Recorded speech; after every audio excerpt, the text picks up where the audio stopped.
사도신 이름으로 신앙 고백드리십니다. 전능하사 천지를 만드신 하나님 아버지를 내가 믿사오며 그 외아들 우리 주 예수 그리스도를 믿사오니 이는 성령으로 잉태하사 동정녀 마리아에게 나시고 본디오 빌라도에게 고난을 받으사 십자가에 못 박혀 죽으시고 장사한 지 사흘 만에 죽은 자 가운데서 다시 살아나시며 하늘에 오르사 전능하신 하나님 우편에 앉아 계시다가 저리로서 산자와 죽은 자를 심판하러 오시리라.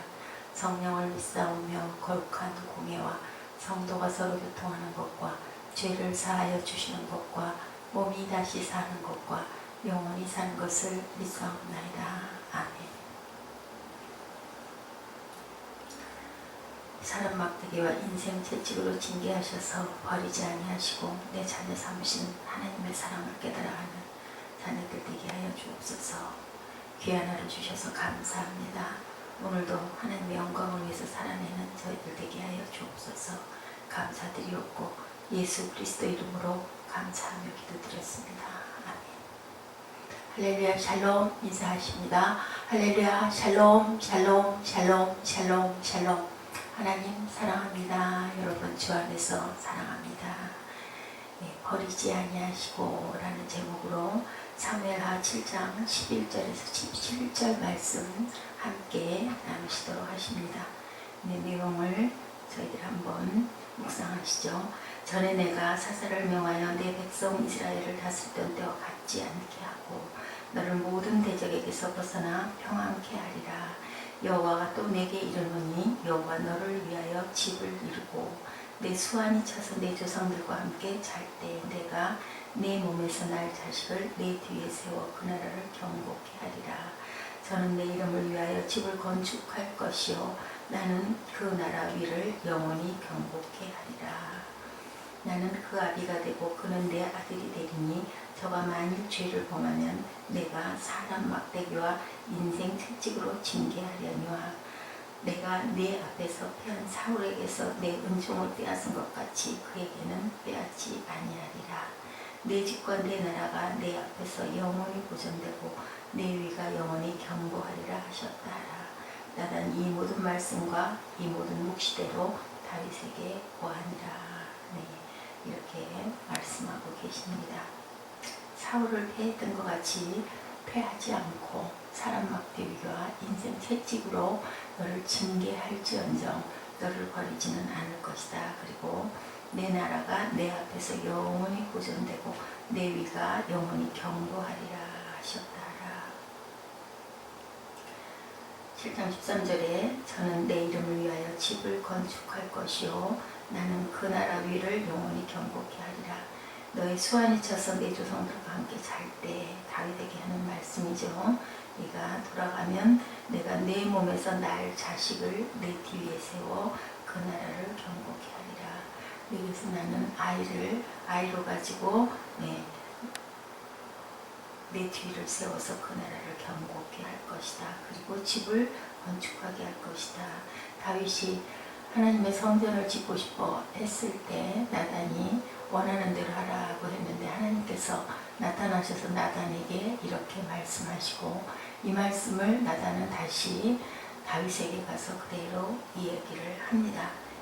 이런 경로로 다윗은 또 그래도 그것을 감사하죠. 하나님의 말씀에 전폭적으로 순종하는 그런 내용의 말씀. 하나님이 아마 사울을 패하셨을 때 그 홍수로 세상을 멸하셨었던 그러한 일이 있었을 때도 그러셨죠. 내가 다시는 물로 세상을 심판하지 않겠다라고 말씀하셨을 때도 마음이 아프셨고 이번에도 또 사울을 그렇게 패하고 죽게 만든 그런 부분들이 마음이 아프셨구나라는 그런 감동이 저에게는 왔습니다. 아버지의 마음, 부모의 마음, 부모의 마음은 때려주더라도 자녀를 아주 버리지 못하는 아버지의 마음이죠. 오래된 이야기입니다. 2000년이 못된 1997년 1월 8일 미국 대법원 앞에는 중증 장애인들이 몰려들어서 대규모 시위를 벌였던 그런 역사적인 그 사건이 있었습니다. 시위가 시작된 안락사의 합헌 문제 때문이었었어요. 중증 장애인들이 대규모 시위를 벌이죠. 대부분 휠체어 등의 몸을 의지하고 표정에는 마치 목숨이라도 버릴 것 같은 결연한 의지를 가지고 피켓을 들고 우리는 아직 죽지 않았다. Not dead yet 하는 그런 피켓을 들고 나와서 시위를 합니다. 거기에 그 단체 회원인 스미스 씨가 정상인이 자살을 원한다면 제정신이 아닌 것 같이 취급하겠지만 심한 장애인이 자살을 생각한다면 자신을 위해서도 남을 위해서도 잘 생각했다, 좋은 생각이다 라고 생각할 것이다, 이런 말을 합니다.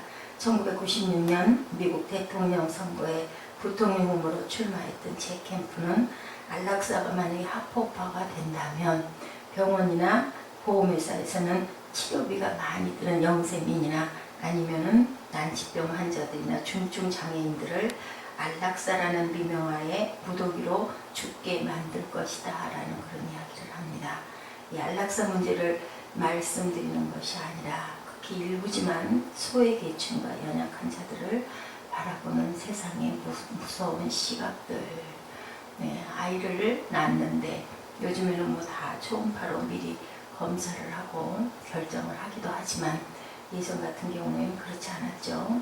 헌 집을 새로 고치는 것보다 집을 부수고 새로 짓는 게 더 쉽다라고들 생각할 수가 있다라는 거죠.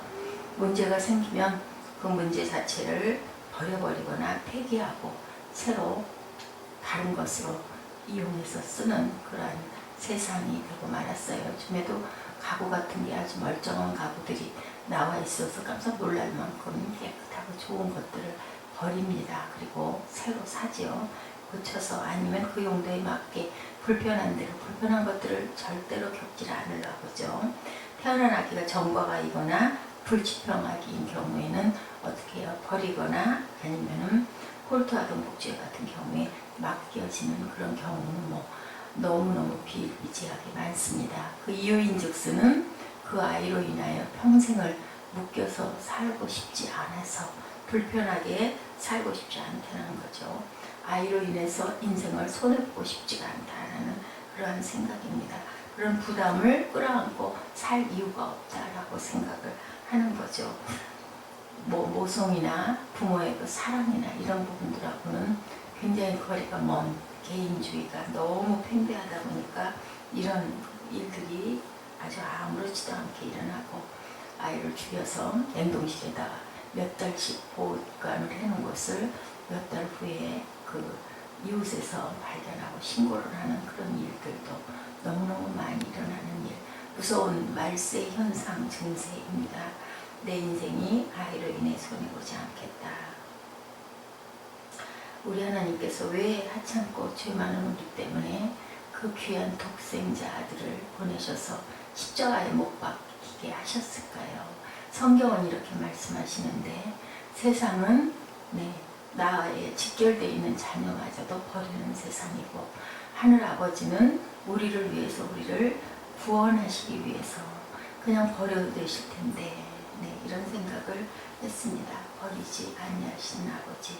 이게 사람들도 이렇게 난치병 환자도 갖다 안락사를 시켜버리자라는 얘기를 하고 내 몸에서 난 자식도 내가 그걸로 인하여 평생을 끌려다니고 싶지 않고 불편하고 싶지 않고 부담 갖고 싶지 않다라고 버리거나 아동복지센터나 고아원으로 보내는데 어떻게 우리 아버지께서는 그 많은 하늘 땅에 있는 세상의 사람들을 위하여 그 귀한 독생자 아들을 보내셨을까? 가슴이 많이 아프죠. 죄인을 끌어안고 놓지 아니하시려고 난치병이나 불치병이나 아니면은 어떤 난치의 그 질환자들은 그렇게 죄인은 아니에요. 그죠? 난치병이 걸린 것 아니면 타고난 장애인들이 죄인은 아닙니다. 그런데 하나님은 죄인인 우리를 죽을 수밖에 없는 죄를 진 우리를 구원하시려고 당신의 아들을 버리셨어요. 아버지가 돌아가시면 어차피 나눠줄 유산 좀 먼저 좀 나 좀 주세요 하였던 어떤 아들, 그죠? 얼마나 가슴이 아팠을까요? 어차피 돌아갈 거니까 나에게 분배할 재산을 먼저 주십시오 또한 그 재산을 가지고 가서 어떻게 했어요? 이웃나라에 가가지고 흥청망청 탕진하는 그 소식을 들을 때 아버지의 마음은 어땠을까? 주염열매도 이제는 먹지 못해가지고 다시 또 고개 숙이고 아버지에게 돌아와서 나를 머슴으로라도 써주십시오. 밥을 먹어야겠습니다. 하는 아들을 본 아버지의 마음은 어땠을까요? 그런데도 불구하고 새 옷을 입혀주시고 그리고 살찐 송아지를 잡아주시고 손에다는 금가락지를 끼워주시는 아버지, 동구밖까지 나와 맞이하면서 품에 안아주시는 아버지의 마음 어떻습니까?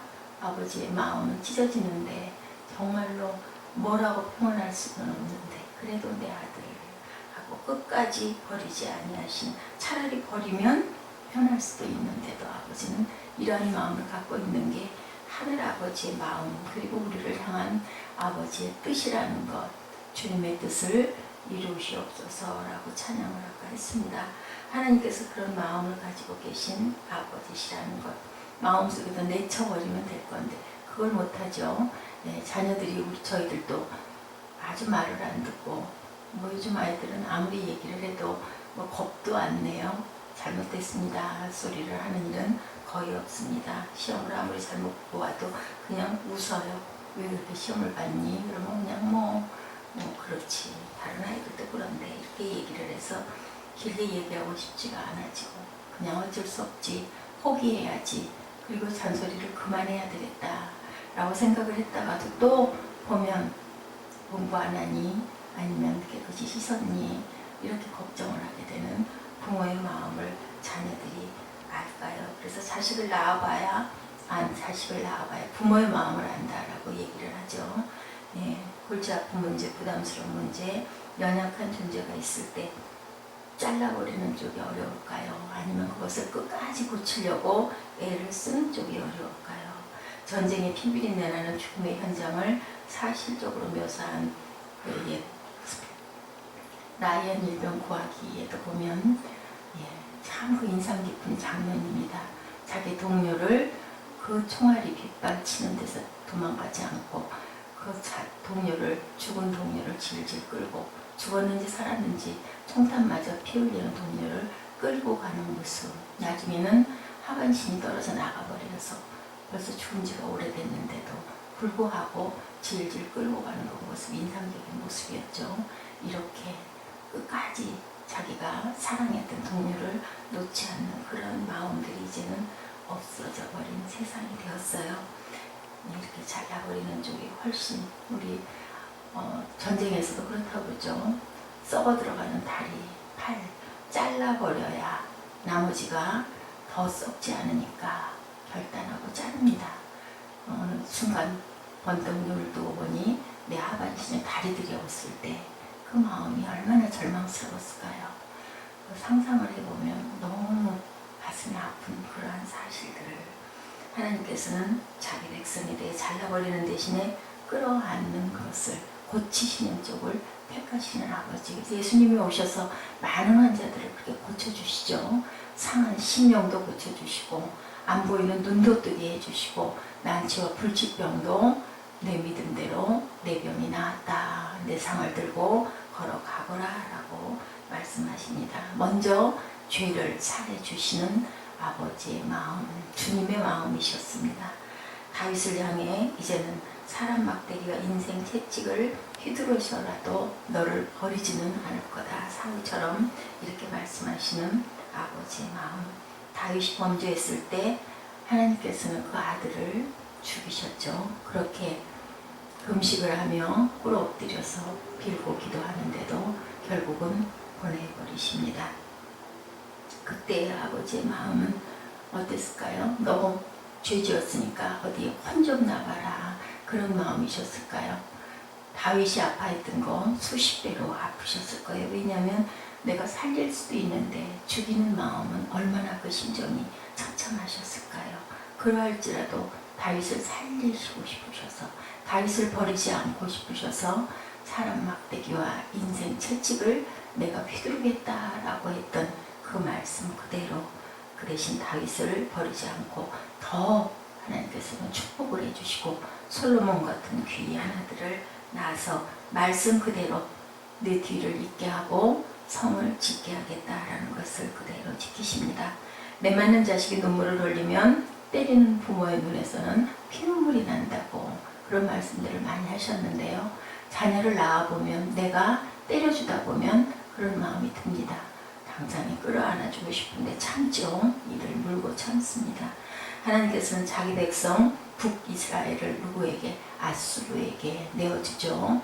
그리고 남유다를 바벨론에게 내줘서 70년 동안이나 포로 생활을 하게 하시는 그러한 아버지의 마음은 어땠을까요? 하늘도 무심하시지라고 얘기를 하지만 아버지의 마음은 절대로 무심하시지 않고 잠잠히 바라보고 계시는 아버지의 마음은 어떠하실지 우리가 하늘아버지의 마음을 품는 그러한 오늘 하루가 되시할 줄로 믿습니다. 팔려가는 백성들의 눈에 눈물이 흐를 때 자기 백성을 징계하시는 아버지의 마음을 품어보시기 바랍니다. 더 사랑하시기 위해서, 더 아끼시기 위해서, 싸매시기 위해서, 그래서 그 상처를 치유하시기 위해서 아프게 하죠. 우리가 병이 났을 때 어때요? 열이 나고 끙끙 앓고 몸살이 심하게 나면 몸을 못 움직일 정도로 온몸이 아픈데 그런데 그것을 쉬고 나면 휴식하고 나면 약을 먹고 며칠 지나고 나면 또 거뜬하게 일어날 수 있는 그러한 그 치유하기 위한 고통과 아픔이 따른다 할지라도 아버지께서는 우리를 버리지 않으시고 치료하시고 싸매신다라는 거. 잘라버리는 편이 훨씬 마음이 홀가분할 수도 있는데 버려버리는 편이 훨씬 마음을 비워버릴 수 있는데도 아버지께서는 이렇게 다윗에게 말씀하셨던 대로 절대로 버리지 않으시고 아프게 할지라도 내가 너를 버리지는 않겠다라고 말씀하신 그 말씀을 이 아침에 저와 여러분에게 말씀하고 계십니다. 우리 본문 말씀 한번 더 깊이 묵상하시고 기도하는 시간 갖도록 하시죠. 너를 모든 대적에게서 벗어나 평안케 하리라. 여호와가 또 내게 이르노니 야훼가 너를 위하여 집을 이루고 내 수완이 차서 내 조상들과 함께 잘 때에 내가 내 몸에서 날 자식을 내 뒤에 세워 그 나라를 경고케 하리라. 저는 내 이름을 위하여 집을 건축할 것이요 나는 그 나라 위를 영원히 경고케 하리라.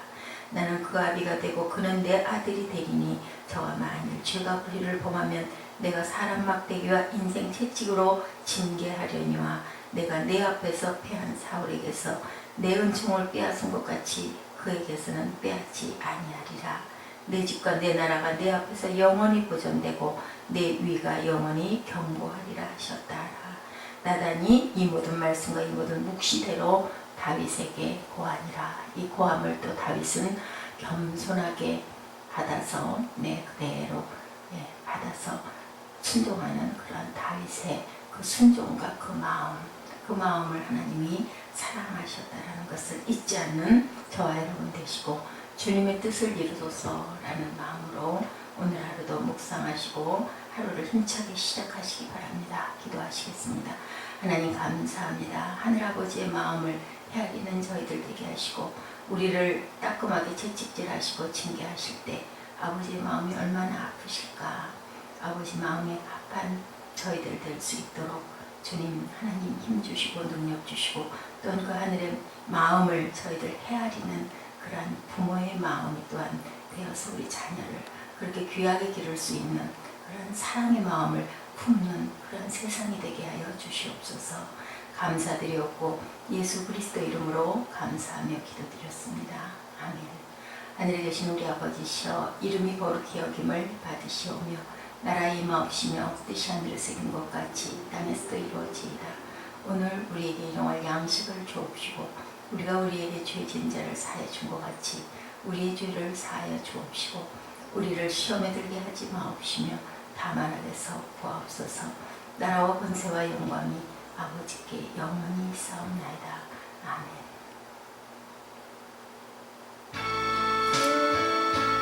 주님